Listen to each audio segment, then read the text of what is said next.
يا مركز النور فيك الإخاء وفيك المحبة فيك النقاء يا مركز النور فيك الإخاء وفيك المحبة فيك النقاء وفيك تجمع شمل الشباب فصرت بحق لهم ملتقى وفيك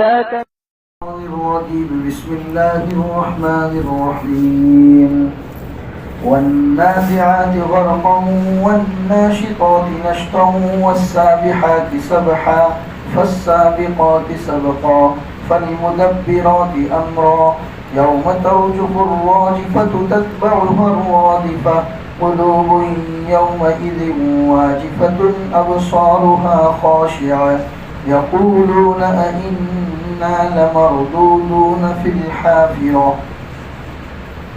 میرے محترم دینی بھائیو،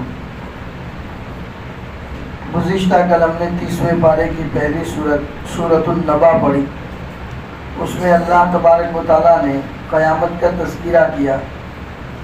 یہاں پر بھی اللہ تبارک و تعالیٰ انسان کے ساتھ آخرت کی زندگی کیسے پیش آئے گی اس کا تذکرہ فرماتے ہیں. اور اس میں خاص طور پر شروع میں اللہ نے فرشتوں کی قسم کھائی ہے. 5 طرح کے فرشتے، وہ فرشتے جو 5 طرح کا کام کرتے. سب سے پہلے فرمایا قسم ہے ان فرشتوں کی جو کافروں کی جان بڑی سختی سے نکالتے. والنازعات غرقا والناشطات نشطا، اور قسم ہے ان فرشتوں کی جو ایمان والوں کی جان بڑی آسانی سے نکالتے. جان کافروں کی بڑی سختی سے نکالی جاتی.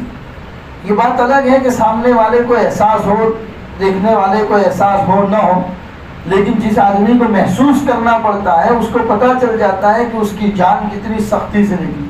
اور ایمان والے کی جان حدیث میں آتا ہے جیسے آٹے میں سوکھا آٹا ہو اور اس کے اندر کوئی بال وغیرہ ہو تو اس کو نکالنے میں جیسے کوئی تکلیف نہیں ہوتی، ایسے ایمان والوں کی جان نکل جاتی ہے. تو اللہ نے 5 طرح کے فرشتوں کی قسم کھائی. وہ فرشتوں کی قسم جو کافروں کی جان بڑی سختی سے نکالتے ہیں، اور ان فرشتوں کی قسم جو ایمان والوں کی جان بڑی آسانی کے ساتھ نکالتے ہیں.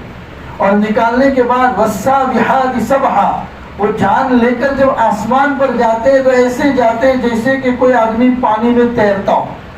پانی میں جانے والے آدمی کو کسی قسم کی رکاوٹ نہیں ہوتی، اسی طریقے سے یہ لوگ جاتے ہیں. فالسابقات سبقا، پھر اللہ کا جو حکم ہوتا ہے کہ نیک آدمی کی جان کہاں رکھنی ہے اور جو فاسق کافر ہے اس کی جان کہاں پر رکھنی ہے، تو وہاں پر اس جان کو پہنچاتے ہیں. فالمدبرات امرا، پھر تدبیر بھی کرتے ہیں. اللہ نے جو کام ان کو دیا ہے کہ نیک، جن لوگوں کی نیک روحیں ہیں، نیک روحوں کو کیا فائدہ پہنچانا ہے، جو بری روحیں ہیں ان کو کیا نقصان پہنچانا ہے، کیا تکلیف پہنچانی ہے، یہ تمام کام کرتے ہیں. یہ 5 طرح کے فرشتوں کی قسمیں کھانے کے بعد اللہ نے فرمایا کہ قیامت ایسے نہیں آئے گی، تمہاری جانیں قبض کی جائے گی. اور جان قبض کرنے کے لیے ہم نے کیا کاموں کے اوپر کون کون سے فرشتوں کو متعین کر رکھا ہے. پھر وہی بات آئی یوم ترجف الراجفہ، جس دن ایک کپ کپا دینے والی چیز تمہارے پاس آئے گی. تتبعها الرادفہ، اسی کے پیچھے وہی آواز ہوگی قیامت والی. قلوب یومئذ واجفہ، اس دن لوگوں کے دل بالکل دھڑلنے میں آ جائیں گے. ابصارها خاشعہ، ان کی آنکھیں جھکی ہوئی ہوگی. یقولون انا لمردودون فی الحافرہ، وہ لوگ کہیں گے ارے ہم لوگوں کو الٹا پیر لوٹنا ہے، ہم دوبارہ زندہ کیے جائیں گے، ہم دوبارہ اللہ کے حاضر ہوں گے. اذا كنا عظاما نخرا، جب ہم مر گئے اور قبروں میں ڈال دیے گئے اور ہماری ہڈیاں بالکل کھوکھری ہڈیاں ہو گئی، اسی کو نخیرہ کہتے ہیں، کھوکھری ہڈیاں. ہم کھوکھری ہڈیاں ہو جائیں گے، اس کے بعد دوبارہ ہم کو قبروں سے اٹھایا جائے گا. قولوا تلک اذا کرۃ خاسرہ، وہی لوگ کہیں گے اگر ایسا ہی ہے تو ہم لوگ بڑے نقصان میں رہے، کیونکہ دنیا میں اچھے کام کیے ہی نہیں، اللہ کی نافرمانی کیے، اس کے رسول کی نافرمانی کیے تو بڑے نقصان میں رہیں گے. فإنما هي زجرة واحدة فإذا هم بالساهرة، ایک کھلا میدان ہوگا، اس کی طرف ان کو لے جائیں گے. اللہ تبارک و تعالیٰ نے یہ قیامت کا منظر کھینچا کہ اس طرح کا سلوک تمہارے ساتھ ہوگا اور محشر کے میدان میں تمہیں لایا جائے گا. اب بات بات اپنے نبی پاک صلی اللہ علیہ وسلم کی طرف آئی کہ یا محمد دیکھیے آپ کو دین کی بات ان مشرکین مکہ کو پہنچانی، اور یہ کوئی اتنا آسان کام نہیں ہے کہ آپ دین کی بات پہنچانے کے لیے جائیں گے تو وہ پھولوں سے آپ کا سواگت کریں گے، آپ کو نقصان بھی پہنچائیں گے، آپ کو تکلیف بھی پہنچائیں گے، ان تکلیفوں پہ آپ کو صبر بھی کرنا ہے، جیسا کہ ہمارے نبی حضرت موسیٰ کے ساتھ ہوا تھا۔ حل اتاک حدیث موسیٰ، کیا تمہارے پاس موسیٰ کا قصہ پہنچا ہے؟ اذ ناداہ ربہ بالوادی المقدس طویٰ، مقدس وادی طویٰ میں کھڑے ہو کر انہوں نے اپنے اللہ کو پکارا تو اللہ تبارک و تعالیٰ نے ان کو نبوت عطا فرمائی، توریت عطا فرمائی، پھر پہلا ہی مشن کے اوپر بھیج دیا، اذهب الى فرعون انه طغى، جاؤ فرعون کے پاس جاؤ اس لیے کہ اس نے سرکشی کی ہے، فقل هل لك الى ان تزكى، اور جا کے فرعون سے کہو کیا تو اپنے آپ کو پاک کرنا چاہتا ہے، تو اللہ کی عبادت کر کے اپنے گناہوں سے پاک صاف ہونا چاہتا ہے، وَأَهْدِيَكَ إِلَىٰ رَبِّكَ فَتَخْشَىٰ، کیا اپنے رب کے راستے کی طرف اگر تو چلنا چاہتا ہے تو رب سے ڈرنا شروع کر دے۔ فَأَرَاهُ الْآيَةَ الْكُبْرَىٰ، حضرت موسیٰ نے جا کر اس کو رب کی نشانیاں بتائی، اللہ نے نشانی دی تھی، حضرت موسیٰ کے ہاتھ میں عصا ہوتا تھا، زمین پہ پھینکتے تھے تو دوڑتا ہوا بڑا اژدہا، بڑا سانپ بن جاتا تھا۔ پھر اللہ نے دوسرا معجزہ یہ عطا فرمایا تھا کہ اپنے ہی ہاتھ کو اگر آستین سے باہر نکالتے تھے تو انتہائی چمکدار ہاتھ ہو جاتا تھا، یہ اللہ کا معجزہ تھا، تو وہ معجزہ بھی فرعون کو دکھایا، فَكَذَّبَ وَعَصَىٰ، لیکن موسیٰ نے وہ معجزہ بھی جھٹلا دیا، معجزہ ماننے سے انکار کر دیا اور نافرمانی کی۔ ثُمَّ أَدْبَرَ يَسْعَىٰ، حضرت موسیٰ کے چلے جانے کے بعد حضرت موسیٰ کے خلاف سازشیں کرنے لگا، فحشر فنادى، اس نے بھی اپنے علاقے کے جادوگروں کو بلایا اور کہا کہ موسیٰ سے مقابلہ کرو، اور سب کے سامنے کہا انا ربکم الاعلیٰ، مجھے ہی رب مانو۔ فرعون کہہ رہا ہے مجھے ہی رب مانو، میرے علاوہ کوئی دوسرا رب نہیں ہے، انا ربکم الاعلیٰ، میں رب تو ہوئی لیکن رب بھی کون سا؟ اعلیٰ، بڑا والا رب میں ہی ہوں، میرے علاوہ مجھ سے اوپر کوئی اللہ نہیں ہے، مجھ سے اوپر کوئی بڑا رب نہیں ہے۔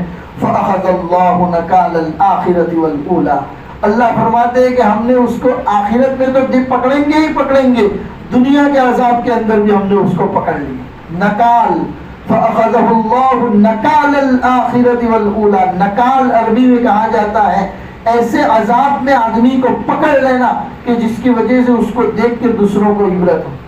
قرآن کریم میں دوسری جگہ میں اللہ نے فرمایا تھا، فرعون کو کہا تھا کہ ہم صرف تجھے عذاب نہیں دیں گے، تیرے جسم کو دوسروں کے لیے عبرت بنا دیں گے، تیرے جسم کو ہم سڑنے بھی نہیں دیں گے، ایسے لوگ پیدا کریں گے جو تیرے جسم کی حفاظت کریں گے، تیرے بدن میں مسالہ بھریں گے، تجھے ایئر کنڈیشن روم کے اندر رکھیں گے، اور رہتی دنیا تک تیرا جسم لوگوں کے لیے عبرت بن جائے گا۔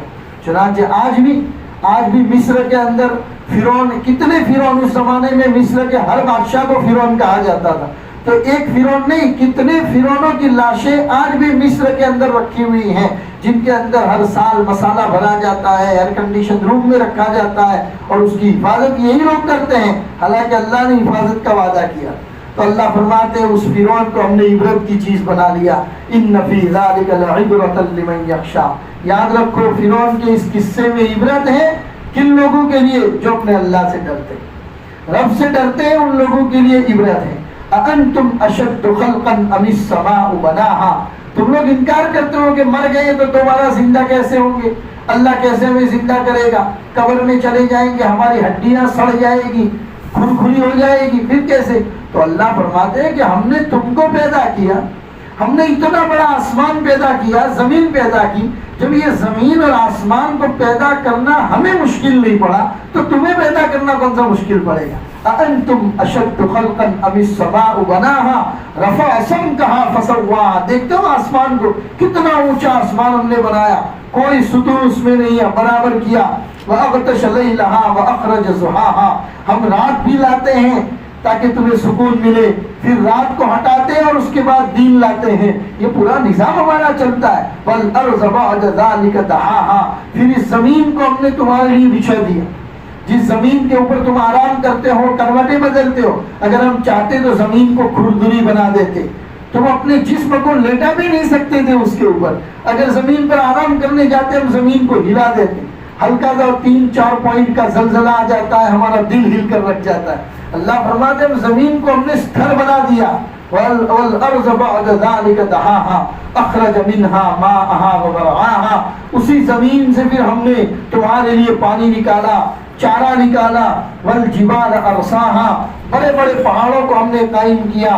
یہ سب ہم نے کیوں کیا؟ مَتَاعًا لَكُمْ وَلِأَنْعَامِكُمْ, یہ تمہارے فائدے کے لیے ہم نے بنایا. تمہارے گھر میں رہنے والے جانوروں کے چاروں کے لیے, ان کے فائدے کے لیے ہم نے بنایا ہے. یہ تمام ہم نے تمہارے لیے بنایا ہے. بدلے میں ہم کیا چاہتے؟ یہ دنیا پوری کی پوری ہم نے انسان کے فائدے کے لیے بنائی.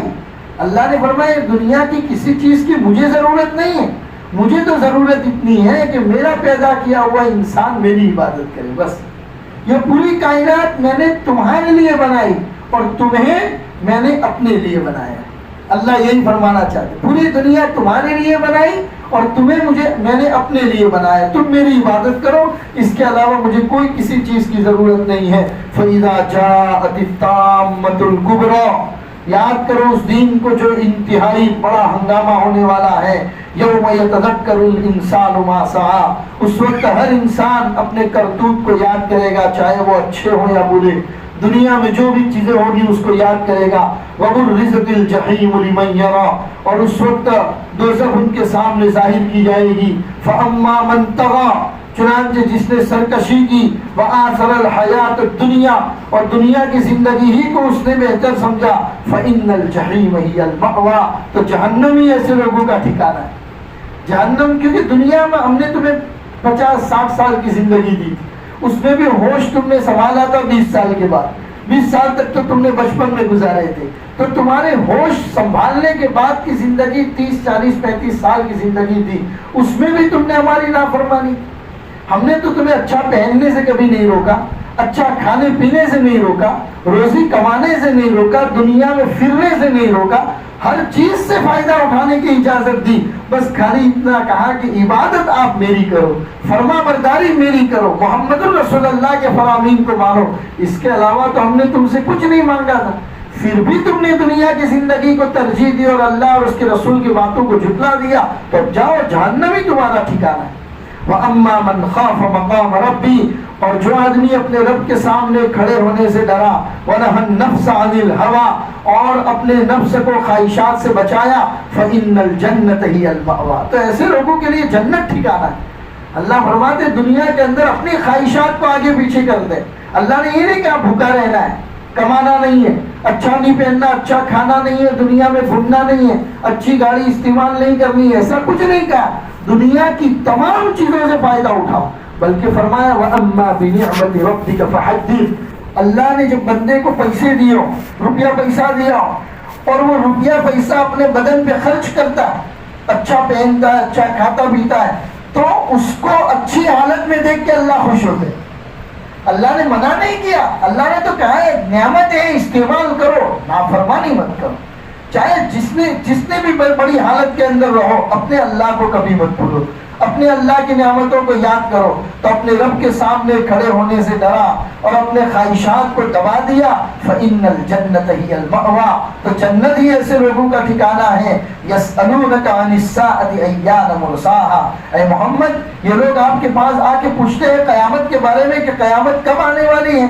فِيمَ أَنْتَ مِنْ ذِكْرَاهَا, اس کی نصیحت کی باتوں کے بارے میں پوچھتے ہیں. إِلَىٰ رَبِّكَ مُنْتَهَاهَا, ان کو کہو کہ تمہارے رب کے پاس اس کی انتہا ہے.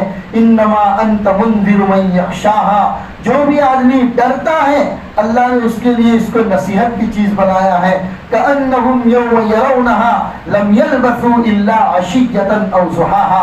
انہیں کہیے کہ بہت زیادہ قیامت کو یاد مت کرو, جس وقت تک قیامت کی ہولناکیاں اور قیامت کی بھیانک منظر کو دیکھو گے تو اس وقت یوں کہو گے کہ یار ہم تو دنیا میں رہے ہی نہیں, حالانکہ 80 سال دنیا میں رہ کے گئے ہو, پھر بھی کیا کہو گے؟ ہم تو ایسا لگتا ہے کہ شاید ایک دوپہر یا ایک صبح ہی دنیا میں رہ کے آئے, پورا ایک دن بھی نہیں. قیامت کے منظر کو دیکھ کے اتنے بوکھلا جائیں گے کہ یوں کہیں گے کہ یار آدھا دن یا ایک شام یا ایک صبح ہی ہم تو دنیا میں رہے ہیں, ہم تو دنیا میں زیادہ رہے ہی نہیں. تو یہاں پر یہ سورۃ النازعات میں اللہ تبارک و تعالیٰ نے انسانوں کو یہ فرمایا اپنے نفس کو اپنے نفس کو ہمیشہ اپنے اللہ کی طرف لگا کر رکھو، اللہ کی طرف اس کا رجوع کر کے رکھو۔ آئیے تیسری سورت پڑھتے ہیں، سورہ عبس و تولیٰ۔ تیسری سورت سورہ عبس و تولیٰ ہے، جس سورت کے اندر یہ سورت کیوں اتری اس کا شان نزول میں آپ کو بیان کر دوں۔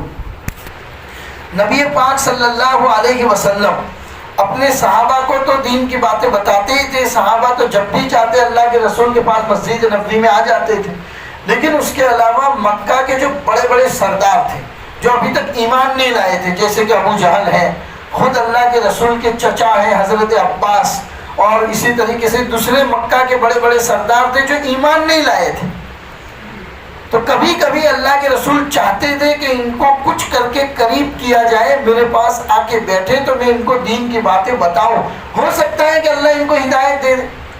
چنانچہ ایسے ہی ایک دن ہوا کہ اللہ کے رسول کے چچا حضرت عباس، ابو جہل اور اسی طریقے سے ایک دوسرے آدمی کا نام ہے، یہ تین آدمیوں کو لے کر اللہ کے رسول مسجد نبوی میں تشریف فرما تھے، اور اللہ کے رسول ان کو کچھ دین کی باتیں بتا رہے تھے کہ اسی وقت ایک صحابی عبداللہ ابن ام مکتوم، جو بالکل آنکھوں سے نابینا تھے، بیچارے دیکھ نہیں سکتے تھے، وہ وہیں سے دوڑے دوڑے مسجد میں آئے اللہ کے رسول سے کسی آیت کے بارے میں پوچھنے کے لیے، اور بار بار پوچھ رہے ہیں، حالانکہ اللہ کے رسول جواب نہیں دے رہے، کیونکہ اللہ کے رسول دوسرے لوگوں کو سمجھانے میں مشغول ہے، اور وہ بھی بیچارے اندھے تھے، ان کو پتہ نہیں تھا کہ اللہ کے رسول کسی کے ساتھ بیٹھے ہیں، تو وہیں پر مسجد کے دروازے پر کھڑے ہو کر زور زور سے کسی چیز کے بارے میں اللہ کے رسول سے پوچھ رہے ہیں۔ اللہ کے رسول کو یہ بات اچھی نہیں لگی، دو وجہ سے۔ ایک تو یہ کہ میں سرداروں کے ساتھ بیٹھا ہوں، بڑے بڑے سرداروں کے ساتھ بیٹھا ہوں، ہو سکتا ہے کہ یہ لوگ دین کی باتیں اگر سن لیں سمجھ لیں تو ان کے لیے ہدایت کا ذریعہ بن جائے، اور عبداللہ ابن ام مکتوم جو ہے وہ تو الحمدللہ پکے اور مضبوط صحابی ہیں، اگر یہ میں ان کو ابھی نہیں بتاؤں گا تو یہ بعد میں بھی آ سکتے ہیں، ان کو بعد میں بتا دوں گا، یہ تو پکے مسلمان ہیں، لیکن یہ لوگ بار بار نہیں آتے مکہ کے سردار۔ تو یوں سوچ کے اللہ کے رسول نے عبداللہ ابن ام مکتوم کی طرف توجہ نہیں کی، اللہ کو یہ بات پسند نہیں آئی، اللہ کو یہ بات پسند نہیں آئی، اور فوری طور پر اللہ تبارک و تعالیٰ نے آیت اتاری۔ مفسرین فرماتے ہیں کہ ڈانٹ ہے اس آیت میں، ڈانٹ، عبس و تولیٰ ان جاءہ الاعمی، یا محمد کیا بات ہے، آپ نے منہ چڑھا لیا، آپ نے منہ پھیر لیا جب آپ کے پاس ایک اندھا آدمی آیا، وما یدریک لعلہ یزکا، کہ آپ کو پتا بھی ہے کہ یہ سچا اور پکا مومن ہے، اپنے دل کی صفائی کے لیے آیا ہے، او یذکر فتنفعہ الذکر، یہ نصیحت حاصل کرنا چاہتا ہے، ہو سکتا ہے کہ آپ کا اس کی طرف توجہ کرنا اس کو کوئی باتیں سکھائے۔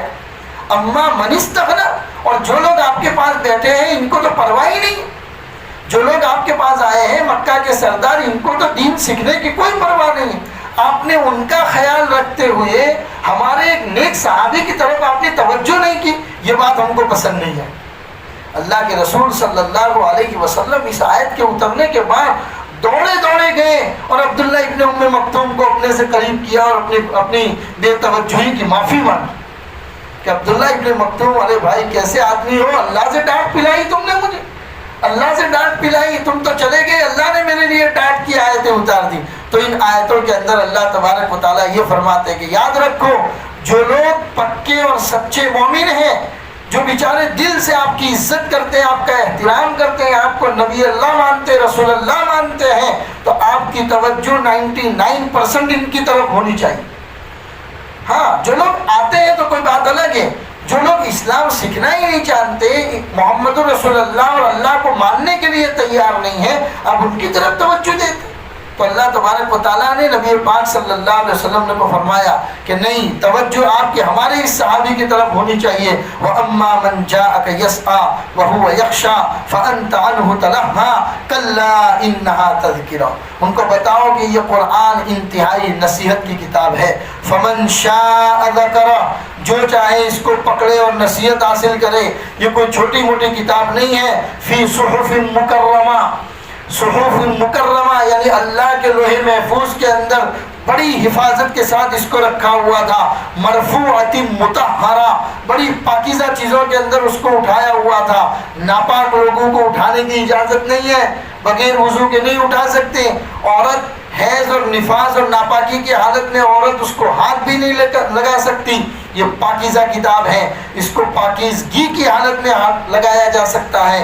فی صحف مکرمہ مرفوعۃ مطہرہ بأیدی سفرہ, بأیدی سفرہ. تمہیں پتہ بھی ہے کہ اس کو کون سے ہاتھ لے کر آئے ہیں؟ ارے بڑے فرشتے, جبرائیل جیسا عظیم فرشتہ جو ہمارا میسنجر ہے, ہمارا پرائیویٹ میسنجر ہے, ہمارا تمام نبیوں کو پیغام پہنچانے کا کام وہی فرشتے کرتے تھے, انہی کے ہاتھوں سے یہ اترا ہوا ہے. کرام بررہ, بڑے درجے کی یہ کتاب ہے.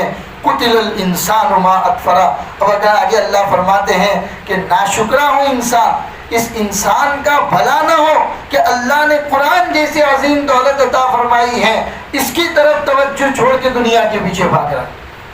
اللہ نے پہلے قرآن کی تعریف کی کہ قرآن کیا ہے, یہ کتاب ہے صحف مکرمہ مرفوعۃ مطہرہ بأیدی سفرہ کرام بررہ. یہ تمام چیزیں قرآن کے بعد بتانے کے بعد فرمایا قتل الانسان ما اکفرہ. ہم نہیں کہتے کہ اپنی زبان میں بولتے بھائی ستیہ ناس ہو اس کا کہ یہ مانتا ہی نہیں, تو اللہ عربی کا یہ لفظ ہے قتل الانسان, انسان مارا جائے.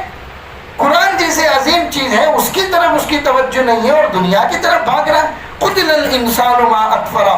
اب اللہ فرماتے ہیں اس انسان کو پوچھو کس بات کا گھمنڈ ہے تجھے, کس بات کی تو بڑائی کرتا ہے. ذرا تو اپنے حالت پر غور کر لے کہ ہم نے تجھے کیسے, کس راستے سے گزار کر ہم نے تجھے پیدا کیا. اب آگے اللہ انسان کی تخلیق کو بیان کرتا ہے. من ای شیء خلقہ, کس چیز سے ہم نے اس کو پیدا کیا. من نطفہ, من نطفہ منی کا ناپاک قطرہ جو کپڑے پر بھی لگ جاتا تھا تو انسان گن محسوس کرتا ہے. انسان ان کپڑے کو نکال کر دھونے کے لیے ڈال دیتا ہے, پھینک دیتا ہے ان کپڑوں کو. اس ناپاک قطرے سے تو پیدا ہوا ہے. خلقہ فقدرہ, ہم نے بنایا تجھے, وہ ناپاک قطرہ تھا لیکن ہم نے اس کو عزت والا بنایا. ہم نے اس کو اٹھا کر رحم مادر میں بڑی عزت اور احترام سے پہنچایا اور 4 مہینے ڈائریکٹ ہماری نگرانی کے اندر ہم نے اس کا پورا بدن بنایا. ہر چیز اس کی جگہ پر لگائی, اس کے 2 کان بنائے, 2 ہاتھ بنائے, 2 پیر بنائے, سر بنایا, سر میں بال بنایا. کسی چیز کی ہم نے کمی نہیں کی. ہم چاہتے تو 1 کان دے دیتے, دیے ہیں دنیا میں. ہم چاہتے تو 1 ہاتھ دے دیتے, دیے ہیں دنیا میں. ہم چاہتے تو صرف 1 پیر دے دیتے, ہم چاہتے تو پیر ہی نہ دیتے, ہم چاہتے تو ہاتھ ہی نہ دیتے. دنیا میں کتنوں کو دیے ہیں, لیکن اے انسان تجھے, تیرے ساتھ میں نے ایسا نہیں کیا. تجھے تو میں نے پورا انسان بنایا. فقدرہ, پھر تیری تقدیر کو بھی لکھ دیا. تو ابھی ماں کے پیٹ میں ہے اور تیری تقدیر لکھ دی کہ دنیا میں آ کے تو اچھا بنے گا یا برا بنے گا, تجھے روزی میں برکت ملے گی یا نہیں ملے گی, تیری ذات سے لوگوں کو فائدہ ہوگا یا نقصان ہوگا. تمام تقدیر کو ہم نے لکھ دیا. خلقہ فقدرہ ثم السبیل یسرہ, پھر راستے کو ہم نے آسان بنایا. سوچو 2.5-3 کلو کا ایک بچہ ماں کے پیٹ سے جب دنیا کے اندر آتا ہے تو فرماتے, اللہ فرماتے کہ وہ راستہ بڑا تنگ ہے, وہ راستہ بڑا تنگ ہے, لیکن ہم نے انتظام کیا کہ اس 2.5-3 کلو کے بچے کو بڑی آسانی کے ساتھ اس تنگ راستے سے عزت اور عافیت کے ساتھ ہم دنیا میں لے آئے. اسی کو اللہ فرماتے ثم السبیل یسرہ, پھر اس راستے کو ہم نے آسان کیا. پھر بس اب دنیا میں آ کے تجھے کرنا کیا ہے, بس میری فرما برداری کرنی, اور تو میں نے کچھ نہیں مانگا, کیونکہ یہ تو میں نے تیری پیدائش کو بیان کیا, اس کے بعد ڈائریکٹ تیری موت کو بیان کرتا ہوں. ثم اماتہ فاقبرہ, پھر اس کے بعد تجھے مرنا ہے. فاقبرہ, پھر اس کو تجھے قبر میں اتارنا ہے. ہم نے دنیا کے دیگر مذہبوں کی طرح ایسا نہیں کیا کہ تو مر گیا تو تجھے اٹھا کر جنگل میں پھینک دیا جائے تاکہ کوے چیل تجھے نوچ نوچ کر کھائیں, یا دیگر مذہبوں کی طرح تجھے جلا دیا جائے. نہیں, اے انسان تو میرے اوپر ایمان لایا تو میں نے تیرے مرنے کے بعد بھی تیرا یہ اکرام کیا کہ تو مر گیا, لیکن تیرے پیچھے کے لوگ تجھے نہلاتے ہیں, تجھے وضو تک کراتے ہیں, تیرے دانت کان ناک سب صاف کراتے ہیں, اور تجھے عمدہ کپڑے میں کفن پہناتے ہیں, تجھے خوشبو لگاتے ہیں, اور جب جنازے میں لے کر جاتے ہیں تو بھی خیال رکھتے ہیں کہ تیز نہ چلے, اور بڑے احترام کے ساتھ ہم نے تجھے اس کو قبر میں اتارا اور اس کے اوپر مٹی ڈالی بڑے احترام کے ساتھ. اللہ فرماتے ہیں ہم نے سب تیرے لیے کیا, تو نے میرے لیے کیا کیا. تو نے میرے لیے کیا کیا؟ ثم اماتہ فاخبر ثم اذا شاء انشر، پھر جب ہم چاہیں گے تجھے اٹھائیں گے، کلا لما یقض ما امرا، ہرگز نہیں پورا کیا تو نے جو کچھ ہم نے تجھے کہا تھا، ہمارے فرمان کو تو نے پورا نہیں کیا۔ آگے اللہ فرماتے ہیں میرے بندے قیامت کے منظر کو یاد رکھ، فلینظر الانسان الی طعامی، اس انسان کو کہو کہ اپنے کھانے پینے کی چیزوں پر بھی غور کر۔ جب تو کھانے کے لیے بیٹھے نا، اس لیے ہمارے اکابرین اور مفسرین فرماتے ہیں کہ انسان جب ایک روٹی کا لقمہ یا ایک چاول کا لقمہ کھانے کے لیے ہاتھ میں اٹھائے تو منہ میں ڈالنے سے پہلے اگر تھوڑی دیر غور کر لے کہ یار میرے گھر میں یہ چاول اللہ نے جو پہنچایا ہے اور آج تیار ہو کر میرے ہاتھ میں لقمہ بن کے تیار ہے، میرا کام صرف اس کو کھانا ہے، اگر میں اس پر غور و فکر کروں کہ یہ دانہ میرے ہاتھ تک کیسے پہنچا، نہ معلوم کس کسان نے اس کو زمین میں لگایا ہوگا، پھر کس کسان نے اس کے پیچھے وقت دیا ہوگا، پانی دیا ہوگا، پھر اللہ نے اس کو کھیت پہ لہلایا ہوگا، پھر اس کے چاول مشین میں سے نکل کر بوریوں میں پیک ہو کر دکانوں میں گیا ہوگا، اور کس دکان سے میرے گھر پہ پہنچا ہوگا، اور کن لوگوں نے اس کو پکا کر مجھ تک پہنچانے کا انتظام کیا ہوگا۔ اللہ فرماتے کہ ہم نے تو آسانی سے تیرے ہاتھ میں پہنچا دیا، تو اپنے کھانے پر غور کر۔ انا سببنا الماء صبا، ہم نے اس زمین کے اوپر پانی کو بہایا، ثم شققنا الارض شقا، پھر تو دیکھ کہ ایک ہلکا سا پودا کیسے زمین کو چیر کے باہر آتا ہے، تو نے تو دانا ڈالا تھا، اگر آج ایک درخت کے پتے کو ہم توڑے اور درخت کے پتے سے اگر ہم زمین کو کاٹنا چاہے تو پتا مڑ جائے گا، لیکن اللہ فرماتے ہماری قدرت دیکھو کہ وہی پتا زمین کو پھاڑ کے باہر نکلتا ہے۔ ثم شققنا الارض شقا فانبتنا فيها حبا، پھر ہم نے اس میں دانے پیدا کیے، وعنبا وقضبا، انگور پیدا کیے، وقضبا ترکاریاں پیدا کی، وزیتونا ونخلا، زیتون پیدا کیا، کھجوریں پیدا کی، وحدائق غلبا، اور گنے اور بڑے بڑے باغات ہم نے بنائے، وفاکہۃ وابا، بڑے عمدہ قسم کے ڈرائی فروٹ، میوے اور گھاس ہم نے تمہارے لیے پیدا کی، متاعا لکم ولانعامکم، تمہارے لیے اور تمہارے جانوروں کے لیے، یہ تمام ہم نے تمہارے لیے کیا، لیکن تم نے اپنے اللہ کے لیے کچھ نہیں کیا۔ چنانچہ آؤ قیامت کے منظر کی طرف، فَإِذَا جَاءَتِ الصَّاخَّةُ، وہ پھوڑنے والی جب آئے گی، یوم یفر المرء من اخیہ، تو اس دن کوئی کسی کا پرسان حال نہیں ہوگا، ہر ایک کو اپنی پڑی ہوگی۔ اللہ نے مثال دے کر کہا یوم یفر المرء من اخی، آدمی اپنے بھائی سے بھاگے گا، وامہ وابی، اپنی ماں سے بھاگے گا، اپنے ابا سے بھاگے گا، وصاحبتہ وبنی، اپنی بیوی سے بھاگے گا، اپنے بیٹوں سے بھاگے گا۔ کیوں؟ کوئی کسی کا سپورٹ کرنے کے لیے تیار نہیں ہوگا۔ لکل امرئ منہم یومئذ شأن یغنی، ہر انسان کے لیے اس دن اپنے ہی اعمال ہوں گے جو اعمال اس کو سپورٹ کریں گے، ورنہ کوئی یہ امید کرے کہ میں نے دنیا میں اپنی اولاد کے لیے بہت کچھ کیا تو کل یہ اولاد قیامت کے دن مجھے سپورٹ کرے گی، میں نے اپنے بیوی کو بڑے زیورات دیے تو وہی بیوی کل میرا سپورٹ کرے گی، میں نے اپنے بھائیوں کے لیے اتنا کیا تو کل یہ بھائی میرے لیے سپورٹ کریں گے۔ اللہ نے صاف منع فرما دیا، وہ نفسا نفسی کا عالم ہوگا، ہر انسان صرف اور صرف اپنا سوچے گا، کوئی کسی کا نہیں سوچے گا۔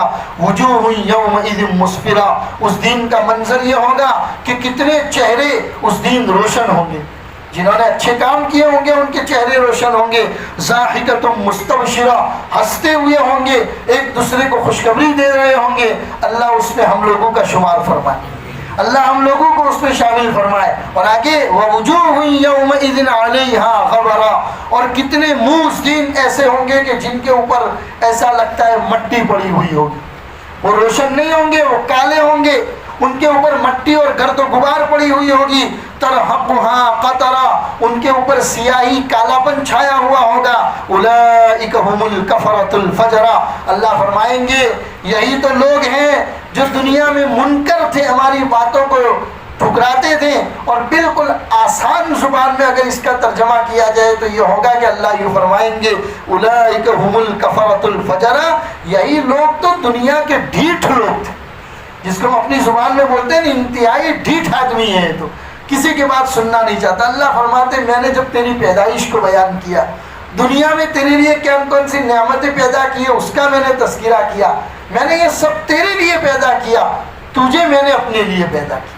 کہ تو صرف میری عبادت کر، میری فرما برداری کر، میرے نافرمانی مت کر، میں نے جو کرنے کو کہا ہے وہ کر، نہیں کرنے کو کہا ہے وہ نہ کر، میں نے تجھے اتنا مانگا ہے، پھر بھی اگر تو نہیں مانتا تو اولئک هم الکفرۃ الفجرہ، ان سے زیادہ نافرمان اور ان سے زیادہ ڈھیٹ کوئی نہیں ہو سکتا۔